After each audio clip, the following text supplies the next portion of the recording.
Sebelumnya izinkan kelompok kami untuk mempresentasikan materi tentang pasar persaingan monopolistik. Saya selaku moderator Arsya Muhammad Aksa. Sebelum kita mulai presentasinya, saya akan memperkenalkan terlebih dahulu teman-teman saya akan menjelaskan materinya pada hari ini. Yang pertama ada Divya, di sebelah Divya ada Baby, di sebelah Baby ada Samana, dan yang terakhir ada Raffi. Untuk materi pertama akan dijelaskan oleh Divya. Silakan Divya. Oke, kita masuk ke apa itu pasar persaingan monopolistik. Oke, pasar persaingan monopolistik ini atau yang diinggriskan itu monopolistic competition adalah salah satu dari pasar persaingan tidak sempurna. Pasar persaingan monopolistik adalah pasar yang dikembangkan karena ketidakpuasan terhadap daya analisis model pasar persaingan sempurna atau yang diinggriskan lagi yaitu perfect competition dan pasar monopoli. Dilihat dari struktur, pasar persaingan monopolistik ini hampir sama dengan pasar persaingan sempurna. Pasar persaingan monopolistik ini juga didefinisikan lagi sebagai pasar yang banyak produsen yang menghasilkan komoditas yang berbeda karakteristiknya.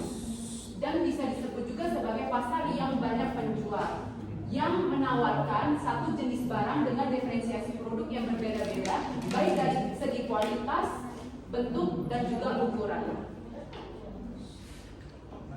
Kemudian kita masuk ke ciri-ciri pasar persaingan monopolistik. Yang pertama, terdapat banyak penjualan. Oke, pasar persaingan monopolistik ini cukup memiliki banyak penjualan, tapi hanya beberapa puluh perusahaan.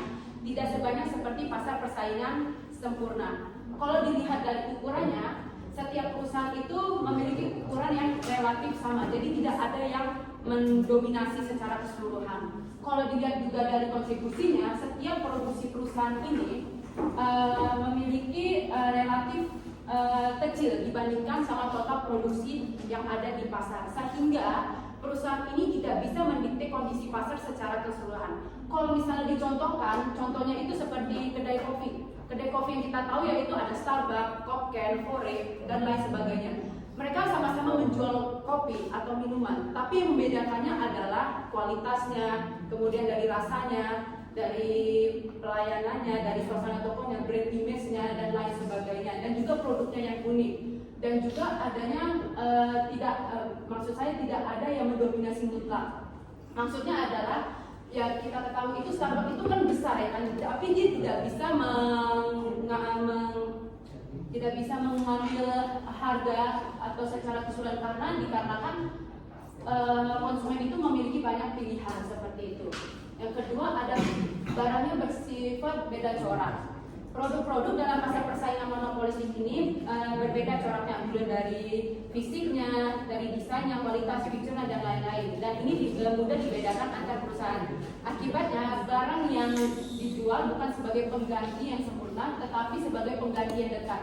Maksudnya apa? Maksudnya adalah konsumen itu hanya bisa memilih satu brand tertentu walaupun brand tersebut memiliki kualitas yang sama seperti itu. Contohnya kayak sabun A, sabun B, sama-sama merek sabun. Tetapi yang membedakannya dan tadi saya sebutkan kualitasnya, brandnya, harganya, manfaatnya dan lain sebagainya seperti itu.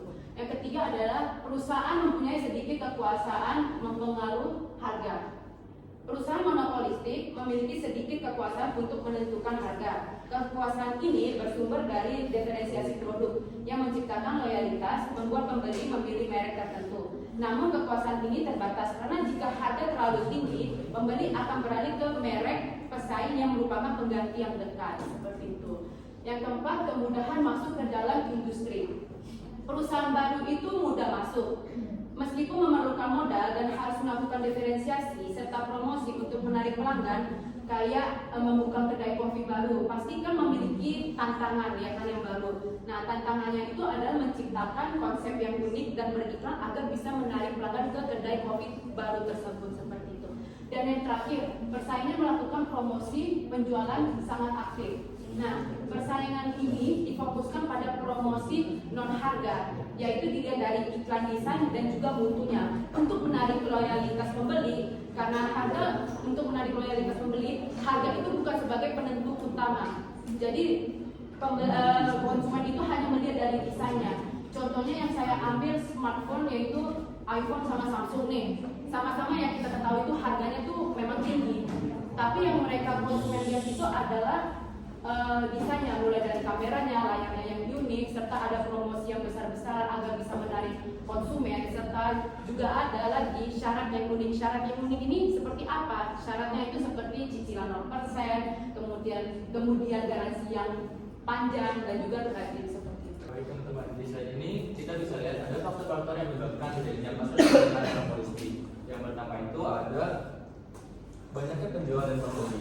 Nah, hal ini membuat perusahaan tidak ada yang bisa mampu menguasai pasar secara penuh. Dan yang kedua itu ada kemudahan keluar dan masuknya pasar. Nah, ini juga salah satu faktor yang membuat perusahaan dapat masuk ke baru dapat ikut bersaing tanpa hambatan besar. Dan yang ketiga itu adalah preferensi konsumen yang beragam. Nah, hal ini juga mendorong perusahaan untuk menciptakan berbagai variasi produk sesuai selera masing-masing konsumen. Dan yang terakhir itu adalah promosi dan iklan. Nah, promosi dan iklan ini menjadi salah satu faktor penting karena perusahaan berusaha menarik perhatian konsumen dengan menjualkan keunggulan produk-produk mereka. Nah, di slide ini ada keseimbangan dalam pasar persaingan monopolistik. Di sini ada dua. Yang pertama itu adalah jangka pendek. Yang pertama, perusahaan dapat memperoleh keuntungan atau kerugian. Contohnya itu, misalnya sebuah toko minuman bisa sangat ramai pada musim panas, tapi saat musim hujan itu toko itu sepi. Nah, jadi itu adalah contoh keseimbangan dalam jangka pendek. Yang kedua itu adalah keseimbangan dalam jangka panjang. Maksudnya banyak persaingan ketika melihat peluang keuntungan. Contohnya itu jika satu toko minuman ramai, usaha-usaha baru mulai bermunculan di sekitar lokasi tersebut. Jadi penghasilan terbagi dan mendapatkan keuntungan normal. Untuk saya selanjutnya akan jelaskan berikut ini.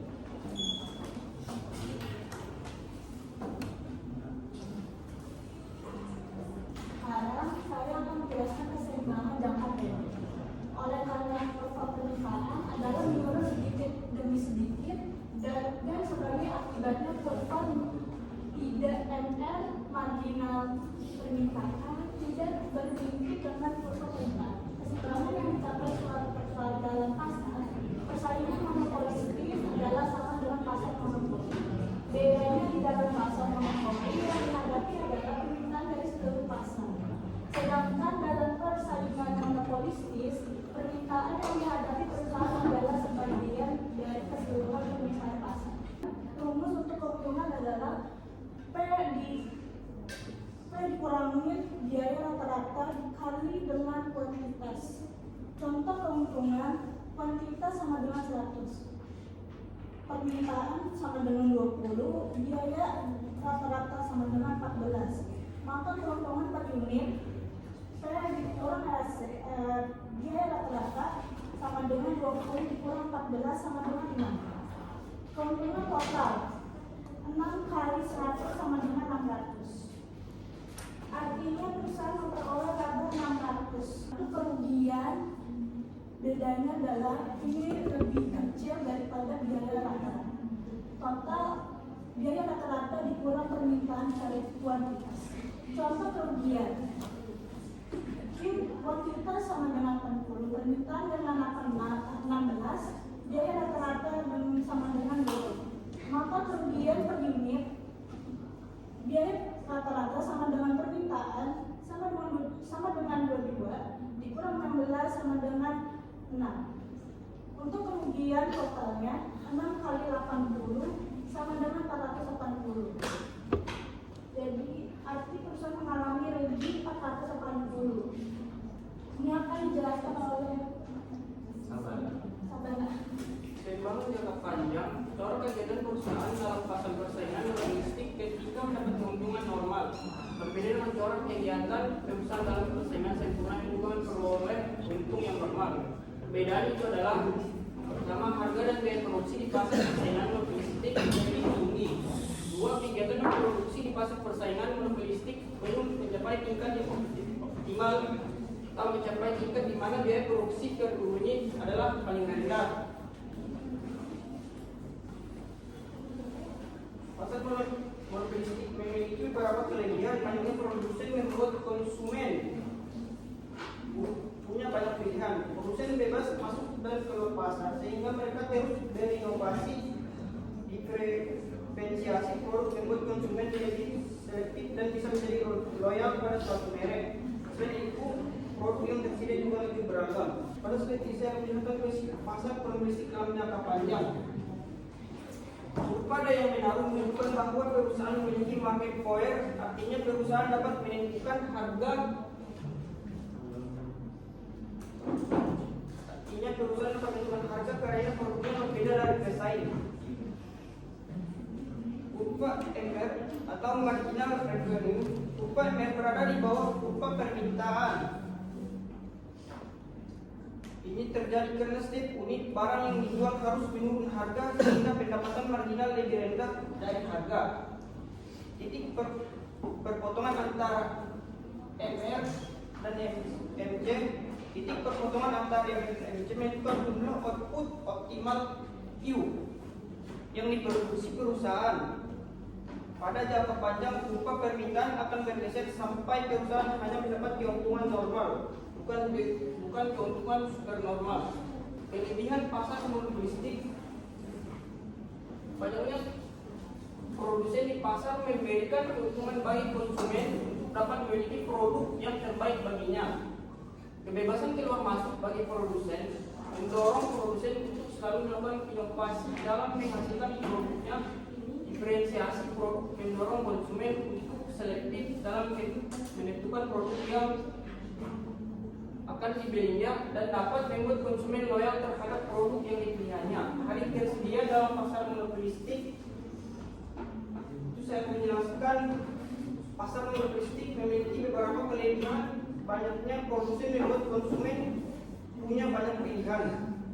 Produsen bebas untuk masuk ke keluar pasar sehingga mereka terus berinovasi. Diferensi produk membuat konsumen lebih selektif dan bisa menjadi loyal pada suatu merek.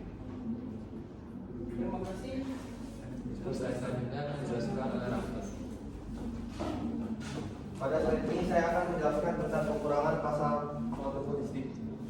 Kekurangan pasar monopolistik memiliki tingkat persaingan yang tinggi baik dari segi harga, kualitas maupun pelayanan, sehingga produsen yang tidak memiliki modal dan pengalaman yang cukup akan cepat keluar dari pasar. Dibutuhkan modal yang cukup besar untuk masuk ke dalam pasar monopolistik karena pemain pasar di dalamnya memiliki skala ekonomis yang cukup tinggi. Pasar ini mendorong produsen untuk selalu berinovasi sehingga akan meningkatkan biaya produksi yang akan berimbas pada harga produk yang harus dibayar oleh konsumen. Jadi meskipun terlihat menarik, pasar monopolistik tetap memiliki beberapa hambatan bagi produsen kecil maupun baru. Selanjutnya kita masuk ke penilaian terhadap persaingan monopolistik. Satu adalah efisien dalam menggunakan sumber daya. Perusahaan cenderung berusaha efisien agar tidak kalah dari pesaing. Dua, efisien dan diferensiasi produksi. Produsen berlomba-lomba menciptakan variasi produk yang berbeda agar lebih menarik bagi konsumen. Ketiga, perkembangan teknologi dan inovasi. Pasar monopolistik mendorong inovasi karena perusahaan ingin tampil unik dan unggul. Keempat, distribusi pendapat. Persaingan yang sehat di pasar ini dapat membantu terciptanya distribusi pendapat yang lebih merata karena banyak pilihan bagi konsumen dan peluang usaha bagi produsen. Persaingan di pasar monopolistik memiliki dampak positif dalam mendorong efisien dan inovasi. Itu adalah konsep persaingan. Persaingan bukan harga. Persaingan bukan harga pada hakikatnya mengandung arti usaha di luar perubahan harga yang dilakukan oleh perusahaan untuk menarik lebih banyak pembeli ke atas barang untuk diproduksinya. Yang persaingannya bukan harga dapat dibedakan menjadi dua jenis, yaitu diferensiasi produksi, menciptakan barang sejenis tetapi berbeda, contohkan dengan produksi perusahaan lain. Yang kedua, iklan dan berbagai bentuk produksi penjualan.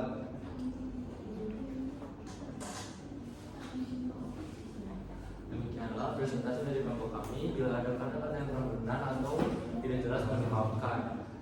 Semoga materi yang disampaikan dapat mendapat wawasan baru untuk kita semua. Sekian dari kelompok kami. Wassalamualaikum warahmatullahi wabarakatuh.